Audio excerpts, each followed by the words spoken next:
Hey, welcome back to the Chainsaw Canuck. Today's mainly just a channel update. Not doing much. I got some like growed up things to do, like the hat. I'm in Canada, so this doesn't matter. But I bought this hat to annoy my wife and my mom. But this could lead to divorce. But whatever. I think it's funny. In Canada, always on the news, there's always stuff about American politics and stuff like that. And really, as far as Republican candidates go, from what I can see, Trump is probably the best. But anyways, that's not about politics. I mean, here in Canada. I always vote for the just center right party. I don't like the Trudeau government. But anyways, channel update. I'm gonna ditch the hat. It's actually a nice hat though.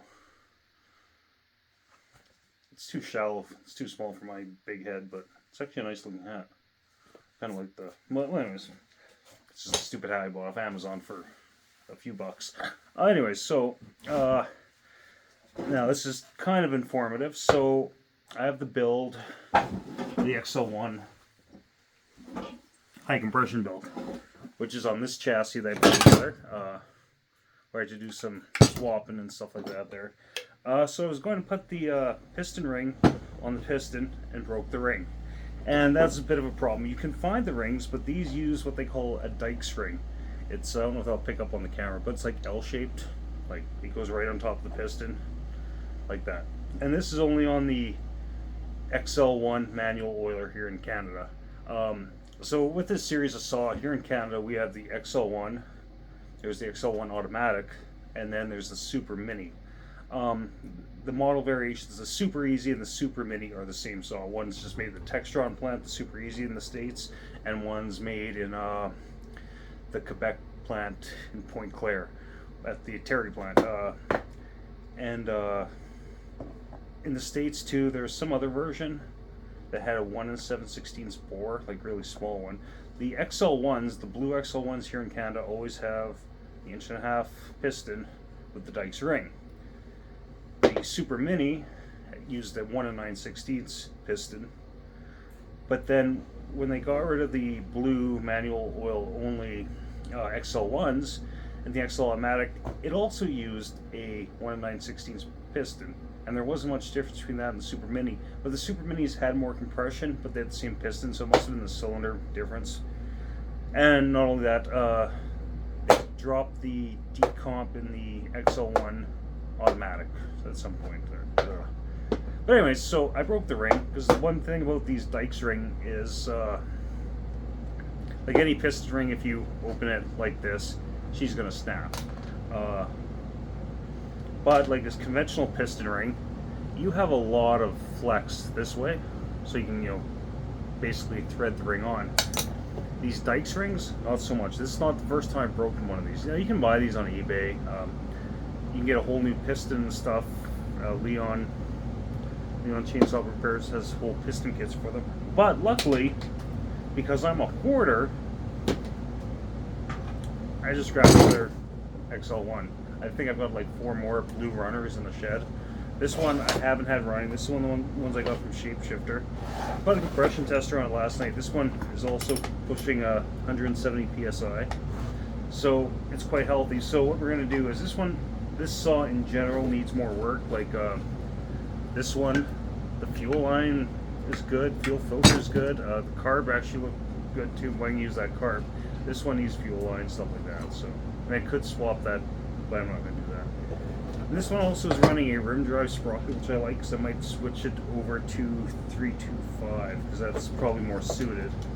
Although one goal porting it, I also want to run a 3/8 chain with a 24-inch bar with skip tooth, just for fun, right? Like, see what it can do. So yeah, there's that. I'll probably get on this tomorrow night.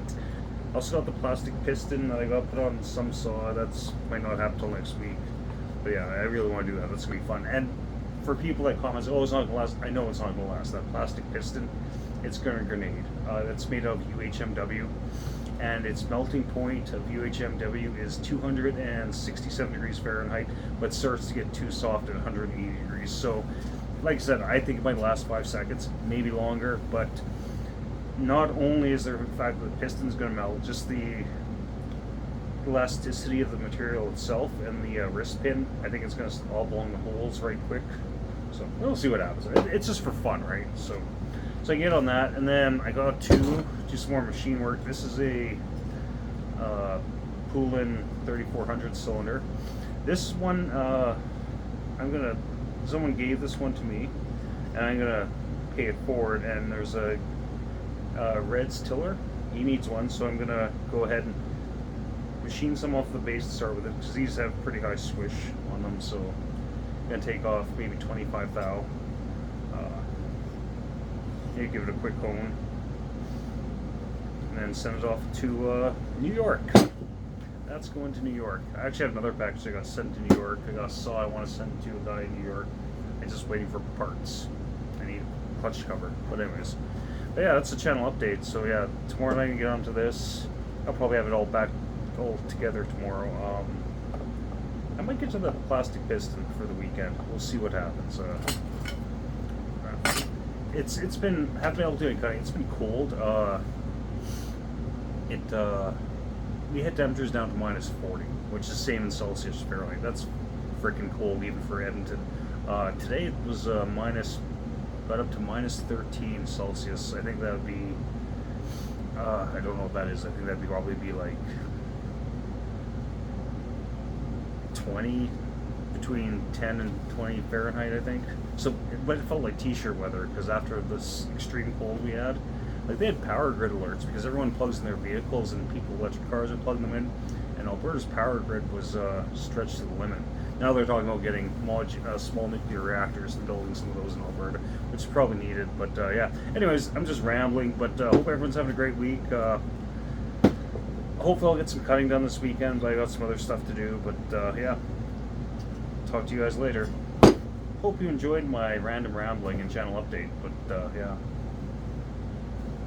Oh yeah, this came with the flag too. But yeah.